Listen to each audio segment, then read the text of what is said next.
welcome back to One-on-One with Mr. U. Of course, I'm your host, Mr. U. Before we get into our guest information for today, if this is your first time watching and listening to our show, upper right-hand corner of the screen, the QR code. Grab that with your phone.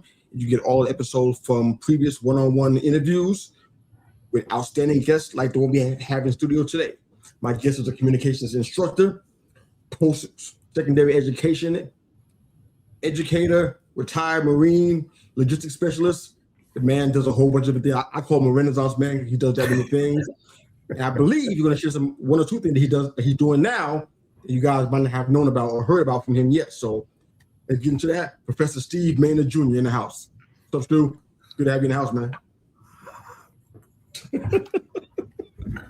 What's up, bro? Thank you for having me, man. Oh, man, the pleasure's mine, man. Good to have you in here, man. For those folks that are eagle-eyed, they already know that we do some work together outside of this show. And I'm pretty excited about that, but we can get into it if it calls for it. But let's go ahead and kind of jump into some details, man. I'd love to hear some of your background, man, where you're from, man, and kind of tell me how you got from there to here, man. Okay. All right. Well, real quick, man. Thank you, brother, for having me. My pleasure. I just appreciate the opportunity for us to be in conversation with each other. With that being said, I'm from a small town in the South, Folkestone, Georgia, my hometown. Okay. Love my folks down there. It's about, for proximity, for the folks that never heard of Folkestone, Georgia, it's in the bottom right-hand corner of the state, about 35 miles north of Jacksonville, Florida. So the bottom of the bottom, down in the mud, down in the swamp. That's where I'm from, my brother. I grew up there, joined the Marine Corps, 17 years old, stayed in the Marine Corps for almost 24 years, did a lot of interesting things. My primary job was a data administration specialist. I worked in marine aviation where we tracked aircraft parts, pilots, flight hours, all the maintenance on the aircraft. So it made me into a very detail-oriented type thinker. That was my primary job. And then over the years, I spent several years as a drill instructor there on Parris Island, South Carolina. Oh, boy. I was on my shoulder there, I was the assistant Marine officer instructor working in the ROTC unit at the University of South Florida. So shout out to my Bulls down in Tampa. I was an officer candidate school instructor. Been there, did that. Ultimately, we down there for a little while. We know about Tampa. We lived there for about 4 years, man. So I know about the Bulls. All right. That's right. That's right. Proud USF alum as well. So, long story short, I get promoted to E9, highest enlisted rank on the enlisted side. I had planned to do 30 years in the Marine Corps, and my health started to fail me in the form of multiple knee injuries. I experienced my first knee injury as a drill instructor. So here's how, the setback and the setup comes into play. Yeah. So I graduate drill instructor school. I'm a distinguished graduate. The Friday before I'm due to check into my unit, I have an accident in training where a Marine falls into my legs. I tear my ACL and meniscus. So here I am, a brand new drill instructor, never worked a platoon, and I'm already broke. And if you know anything about the culture in that kind of environment, bro, it's rabid. It's dog eat dog. It's brutal. Yeah. I just happened to take that injury and use that as a time to sit back, learn, and observe some of the mistakes I saw new drill instructors make. And I made the best of that time while I was injured. So I recovered from that injury in about 8-9 months. I was back on full duty running, and I was ready to get into the fight. So when I got in, I wasn't behind because I got a chance to sit the bench. It was almost like a red shirt if you think about it in sports terms. I sat the bench. I worked the office jobs. Absolutely. right? I did the rehab. And then when I came in the game, I was a rookie, but I wasn't a rookie. And it just took off from there. So fast forward some years, bro, my cartilage in both of my knees just starts deteriorating due to the amount of running that I've done. I used to run. I think my wife tells a story. She used to see me running around the flight line on Kadena Air Base when we first met back in the 1990s, and she'll see me running. It's like, who runs the flight line on this base? And it was me. I just enjoyed running, and all of that wear and tear eventually led to a cartilage deterioration, and I had started having a series of knee surgeries, 6 total. And what those surgeries did was it altered the plans that I had for my life. Because bro, when you say I have this plan and God said he has this plan, you know who's gonna win, right? You know who's gonna win every time. Every time. So my dreams were kind of crushed. I made it to the top of the top, and now here I am going through these knee injuries, and I'm having these multiple surgeries. My father passes away during this time, so I'm dealing with a lot, mental health wise, stress wise, and recovery physically. And I got to figure out, man, what am I going to do? And I'm forgetting that I already do this. I already teach, right? Because I was already teaching. I had a backup plan. And as planned as I was to make transition out of the Marine Corps, I wasn't ready. I want to come back to that backup plan. I want to stay on the Marine for a second, because every time somebody talks about their service and military service and time, they talk about what they did there and what they learned from it. I want to ask you a different question that's maybe perhaps unique to you.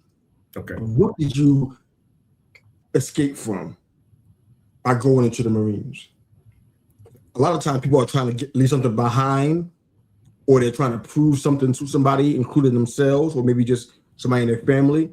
What did you escape from? What did you avoid, you think, by going into the Marine? Why was that a move that you felt like you had to make? Wow. That's a great question. I was able to escape extreme poverty. Extreme poverty, the lack of opportunities, because the small place that I grew up in is very rural. The largest employer is at the time was a prison that's now one of the largest ICE facilities in the country. Wow. Logging, cutting down trees, taking them to the paper mills in the region. That was the largest industry. And I knew life had to have more to offer than that. So I wasn't necessarily running from that, but I was running to the Marine Corps. And that seed, bro, got planted, believe it or not, when I was a youngster. My cousin married a Marine who happened to be stationed at Kings Bay Naval Submarine Base. I was in their wedding and I saw this dude in his uniform, and I said, man, there's something about this dude. I like the way he treated me, how sharp he looked in the uniform. And in my mind, I said, man, I'm going to be just like that dude one day. Little did I know that seed blossomed into, as soon as I got of age to sign the paperwork and show interest, I knew the Marine Corps was for me. I knew it. My parents were, they were on the fence. They were hesitant because the Marine Corps was the last of the big 4 branches of service that allowed Black people to join. They were the last ones resisting integration, right? And then when we did integrate, we didn't start out training in the same location. They sent Black Marines to Mumford Point, North Carolina. They couldn't train at Parris Island. So I saw that as an opportunity. I didn't want to go to status quo. If they said there was a challenge and it was hard, I was attracted to that. And it just lined up perfectly. So maybe to answer the question, was I running from something? I would, maybe you could say, yeah, I was running from the lack of opportunity. Oh yeah. But I was running to what I knew was in my heart to be when I was a young kid. And it just manifested into a 23-year, 9-month career in the Marine Corps. Congratulations, Stu, man. That's so awesome, brother. I want to ask you something about the end of your career, because anytime I talk to somebody that was in service, they seem to have the same challenge. Now, who am I without the uniform? Who am I without the title? Who am I without the stripes? Yeah. What was the answer to that question for you, and how hard was the adjustment into, I guess, civilian lifestyle?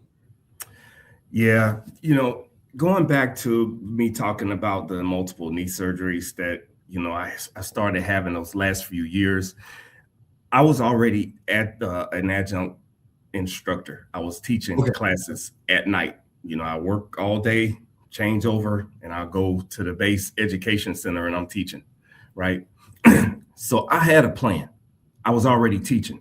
But right before one of the last surgeries, the orthopedic doctor told me, hey man, you need to stop running, because if you continue to try to get healthy and go back on active duty, you're running the potential of crippling yourself for the rest of your life. Like you're retirement eligible. You already are teaching. You need to go ahead and retire. I know you wanted to do 30 years, but I don't think it's worth it. So, this guy tells me this, and I go sit in my truck, bro, and I just started crying uncontrollably. I didn't know how to accept the fact that my career goals were being interrupted by these injuries. I couldn't control it. And I went back in the clinic and I said, man, I need to talk to somebody, because I don't know what to do. My emotions, I was overcome with emotions. And that, bro, it opened up the door to therapy. Okay. Me taking down the barrier that I put in front of myself, and I started getting some help. Because on the outside, everything looked like it was under control, but inside, I didn't know what to do. And it was difficult. And thankfully, I had good people who worked with me, and to include my wife, who helped me through expressing openly how I was feeling and what I was going through. And ironically enough, bro, it took my wife to say, I know you're disappointed that you're not going to be able to stay into 30 years, but you're already good at what you do. So you just take that energy from the Marine Corps into teaching. And I was like, wow, you're right. Sounds profound, man. Sounds profound. It sounds profound. And what I try to do in sharing that story is help other vets who are making the transition understand the importance of having a plan. I can't imagine how I could have spiraled out of control if I didn't have a plan, if I didn't have something to fall back on, if I didn't know what I was going to transition into in regards to earning enough money to support my family. That was hard. That was hard, bro. No, I can only imagine. I want to talk a little bit about now you mentioned some things in regards to network and transparency and just the emotions that you were feeling. I want to come back to that, because that's a big part of something that you and I do together. And I want to kind of introduce that to those that may not be aware of that. But I want to talk, I want to ask you a question really quickly about the educational part. Okay. Because it has, I guess, education in today's world in 2026 has a bit of a stigma attached to it. There's some things that are not looking good for people who are in the educational system, not just the teachers, but also the students. Take us behind the curtain a little bit. Tell us one misconception about the education system in 2026, and one thing that you are maybe perhaps not super encouraged about, something that you see that you don't really like that's going on. Kind of a two-part answer I need from you on that one. What's a misconception that people don't know about that you're excited about, or that you think is great, and something that maybe is perhaps not so great about the education system in 2026? Go ahead, Stu. Okay, so a misconception is that when people hear that I'm an education advocate, they think the pathway to education is one route, Ah, okay. degree, right? Yeah. Because some students are like, I'm tired of school. College is a hoax. They're taking our money and they're brainwashing the minds of young people and making Ooh. them into radicals and communists and like, okay, so let's take a pause, deep breath, right? There are multiple pathways. Uh, there are certificate programs. There are skills programs where students take a class for a certain amount of hours to be certified in plumbing, welding, HVAC. That is education because you can't do those professions without a license. The more traditional route is, going from high school, maybe a stop through a community or junior college, then on to a 4-year school, and then, on to a career. That's probably one of the biggest misconceptions is that the path to your destiny has to go one way, and that's not true. What I do and try to encourage folks to think about is, what are you going to do work-wise, career-wise, and how are you going to get there? You got to be trained somehow. You got to go through some type of schooling to learn how to do that thing, because neither you or I want to bring a contractor or a skilled tradesman into our house to do work and they're not qualified or licensed, right? No doubt. No You doubt. don't want to see a nurse who don't have a license or a doctor who don't have a license. So the pathways is probably the biggest misconception, that you got to do it this way. I happen to be a biased advocate of the community college system because the community college system in North Carolina is, I think, hands down one of the best in the country. I think the balance between the community college as a bridge between high school and 4-year college allows students to figure out what it is that they want to do. Most community colleges are way cheaper tuition-wise per semester, per class than a 4-year institution is. And it allowed the students to get introduced to a lot of different things if they aren't sure which direction they want to go, or if they even should go on to a 4-year institution. So yeah, that would be the first part of the answer. What was the second part? Well, okay, I come back to that. That's going to be, something you're seeing that you're not encouraged about. So when you see opportunity, perhaps for some change there. And on the community colleges topic, my mom has so many degrees. I forgot how many degrees she has. I lost track. I know double-digit degrees, and she spent a lot of her years in community college. So I've seen the result of that. So I believe, I know New York City is a little bit different. Yeah, but I'm pretty sure that there's a lot of good things to be said about community college. I never heard a bad thing about it, to be honest with you. So that's pretty awesome. But my second part of my question was, what are you seeing in the educational process that you're not encouraged about, you're not enthusiastic about? Maybe something you see that you think is opportunity for some change, some real change, something that perhaps we don't know about from the outside looking in. I would say one of the biggest challenges is attacks on academic freedom. Attacks on academic freedom. Attacks on academic freedom, meaning people don't like the style of teaching or the material that's included in your course, right? So there's a wing of people in the world who say, I don't want my kids learning that. That's DEI. It is teaching them socialism, communism, and you're like, what are you talking about? What we're really teaching students to do is be critical thinkers, and we're forcing them to think in a way that's outside of what they've only been taught things they've been taught their whole life. So do you really want a audience of people who grow up only being exposed to a certain way of thinking, and now you turn those people into bobbleheads? And that's how people slip into cults, because to challenge what's being taught is not allowed. In the colleges, we welcome dissent. We welcome conflict in regards to having difficult conversations, because we want to let people know Your way ain't the way. There are people who think, believe, and act differently than you, and it's okay. And you need to know that these people exist in the world who don't think, look, or believe the way you do. And you know what? They're still good people. This is my next question for you, Stu. What you just said right there, because you mentioned earlier about the people who, perhaps students of yours, perhaps that felt like the quote unquote traditional path was a hoax. It ain't the right route. My mom was a firm believer in that path. Yeah. I differed a little bit from that, and even going into it now with the degrees and the debt that I have now, it makes me say, you know what?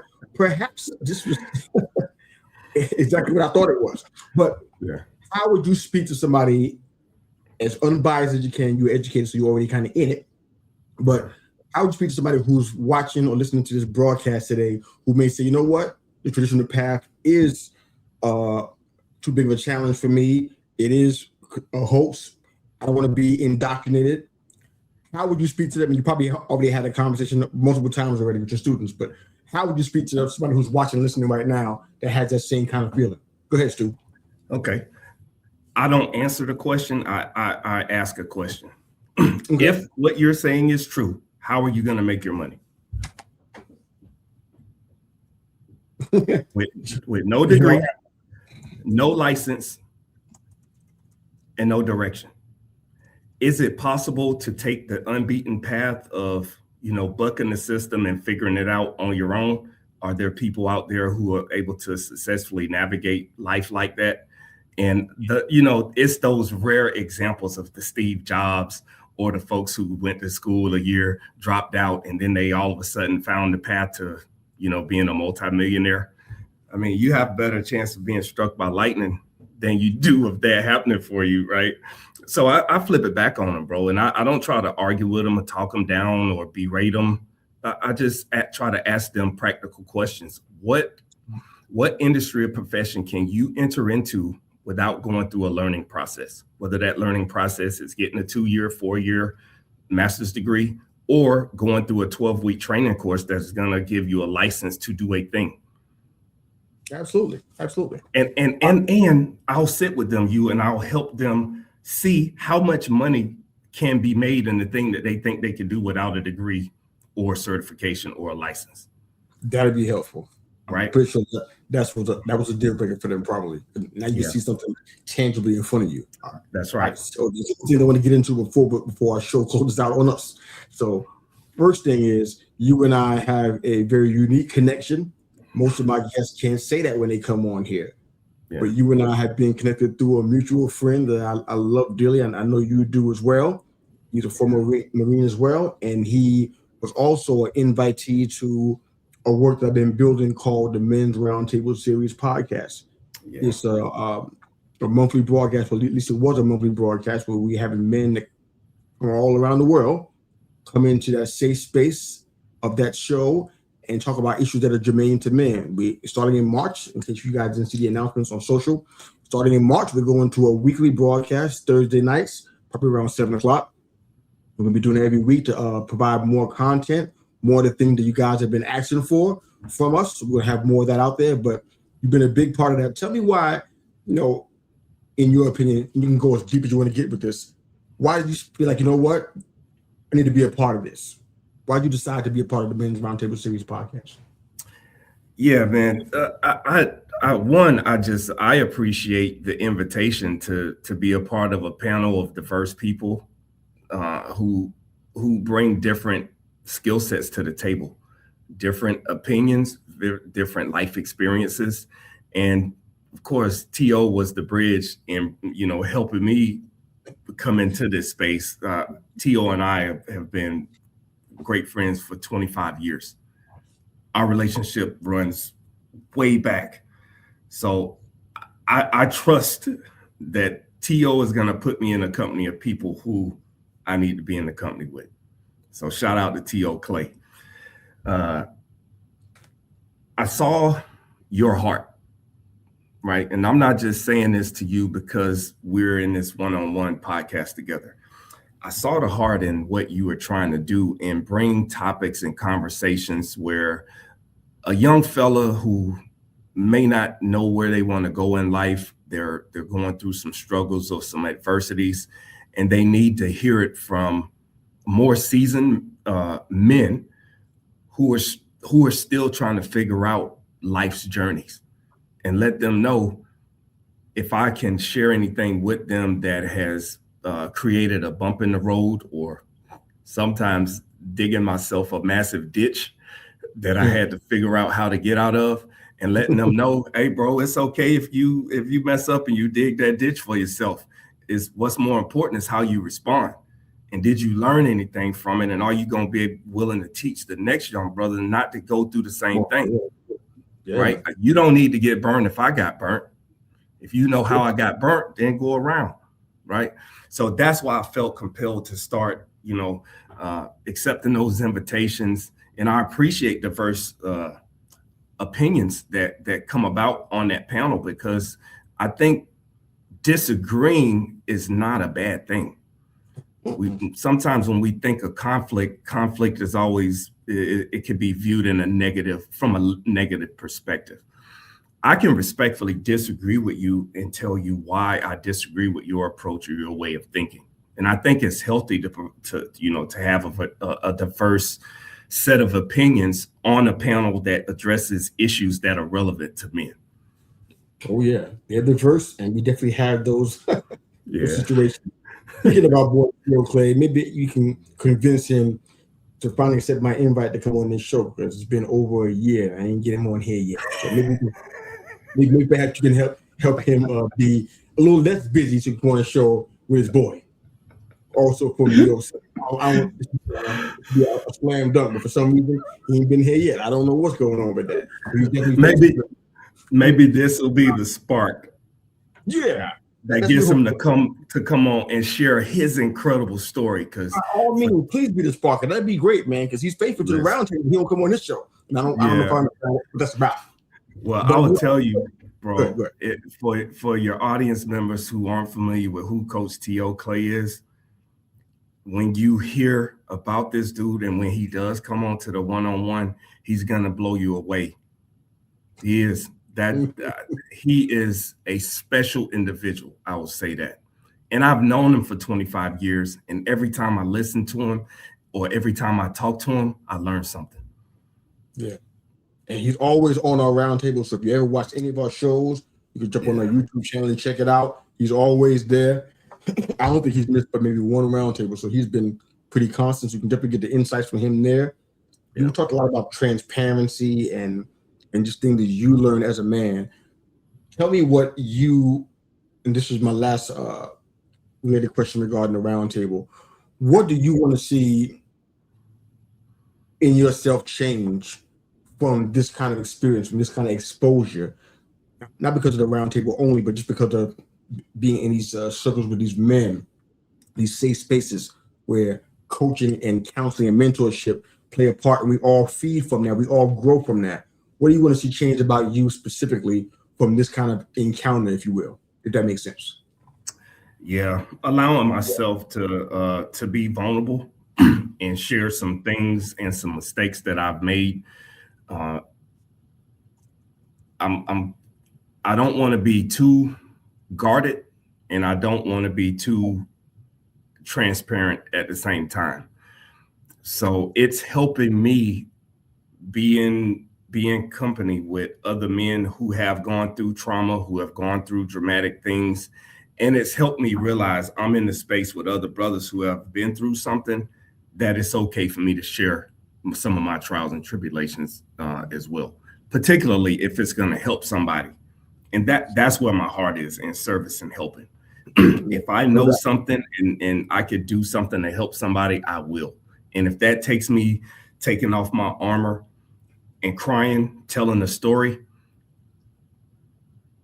that just happened Sunday night, believe it or not. First time in a while, I found myself getting overwhelmed with emotions, talking to a group of brothers that have never seen me cry. And I think participating in the men's roundtable has helped me gain a level of comfort and show emotion, because I was comfortable around a group of guys that I know love me. and care about me. And in return, I love them and care about them. And they have a shoulder to cry on if they need one.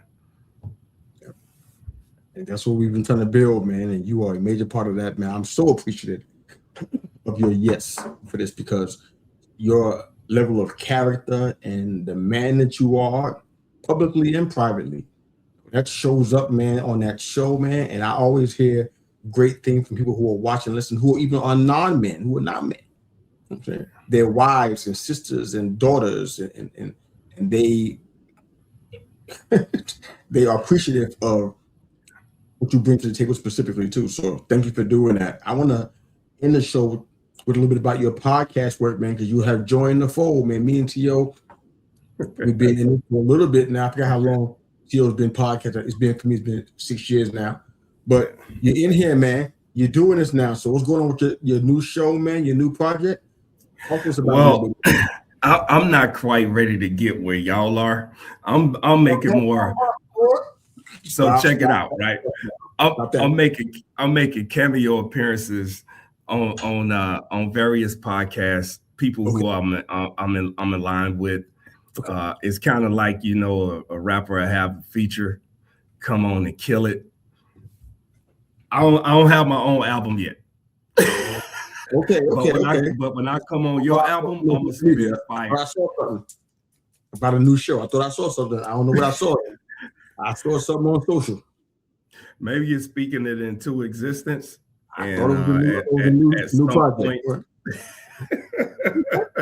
Ain't no problem, man, because if you ever decide, you know what, I'm gonna take that launch and stick my toe into that water. There's many guys around here that love you, man, and can help walk you through the first part of the process, man. But if you want to, you know, be a perennial guest and whatnot on shows, by all means, man. There's no shame in that game, man. Yeah, so I do, man, I know you're being facetious, but I do have some things going on professionally in the speaking realm.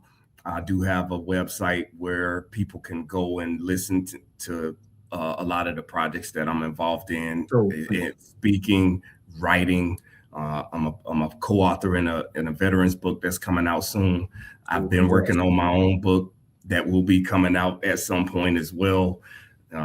So I'm getting those things together and just trying to let the world know that I have a voice, I have an opinion that is valuable, because my focus is the relationship between communication and leadership. No matter what industry or career field you're in, if you know how to be an effective communicator, that's going to equal you potentially being a better leader. And that's the work that I do. I advocate for critical thinking is a big part of what I do and what I teach, which is why some of the questions you asked in regards to the education space, that takes me into getting people out of their comfort zone, forcing you to sit back and don't just respond off of emotions to things that we see going on in society. Critically think about what you're seeing, process that thing before you let it come out of your mouth, because once it comes out of your mouth, you lose control of the narrative. Whether you try to take it back or you try to delete it, you've lost control of it. But if we can have enough discipline and be emotionally intelligent enough to think before we post, add a video, reel, or whatever, because it seems to be a trend where people just want to get a reel out there to get clicks and likes. But if it ain't for, your purpose is not where it's supposed to be, then people are looking for confirmation or affirmation, looking for likes and clicks and shares. Yeah. What are you sharing? What type of thought did you put into saying what you said before you hit that button? And that's what I try to challenge people to do. And it's not just young people, it's old people too. Oh, I know it's not. I know it's not. Older folks can as well. They're honest about it. That's right. And if I care about somebody and I see them doing something and they're headed in a potentially dangerous direction, I'll reach out and say, hey, bro, I love you enough to challenge you about what you just did or said. Why are you doing that? What are you trying to do? What type of conversation are you trying to invoke by posting or saying something that could be potentially harmful to your way of life, your employment. I had to reach out. I reached out to a brother who said something. He's still on active duty. And I called him and I said, I want you to read what you just wrote out loud to me. And then I want you to think. And sure enough, bro, he read the post and he was like, as he was reading, I could see that hamster on the wheel going off. And he was like, oh, yeah, you know what? Dang, boss. Yeah, I probably shouldn't have did it. Right. Not ridiculing you, but what I want you to do is delete the post. And before you post anything else that's running around in your head, think about it before you say it. Because that could be weaponized and used against you, right? Don't dig yourself an unnecessary ditch because you and your feelings, you feel like you need to get it out. Silence, my brother. Social media in a nutshell. Bro, silence is one of the most powerful communication tools we have in our toolbox. And people don't use it enough. The power of silence. Because what silence does for you is allow you to process whatever you're intaking. Process, think about, organize before you spit it out, right? Because the last step in the communication process is responding. And that's what most people are doing. They are going from hearing that thing to spitting out something out of their mouth or clicking something on their keyboard. It skips this whole thing right here, bro. It go in the ear and straight out the mouth. 60, man. Going from 0 to 60 in 2 seconds. Yeah. So that's good stuff, man. But you are a blessing, man. You're a blessing to the round table. You're a blessing to this show. You're a blessing to me personally, man. I appreciate you being here, man. I'm excited about hearing more about what you're doing. Once we get on air, I want to grab some links if you have any of those so I can put them in the show notes so people can find the work that you're doing. My final question for you today, we're going to close the show out with this one. Okay. So answer this as best you can and as quickly as you can. What's the one thing you want people to know about you before this interview is over? What's one thing you want people to know about you before the interview is over? They already know you're educated, know about your background. What's something that's not on the paper that you want them to know about you? I care about people. Man, dig deeper than that. Let's go. Come on. Dig deeper than that. You already know you care. Meaning you wouldn't stay in education if you didn't care. You'd be gone by now. No, I care about serving and being a blessing to other people. I don't get off on trying to take advantage of anyone. I get off on the success that other people around me are having. If somebody around me is winning, man, I feel like I'm winning.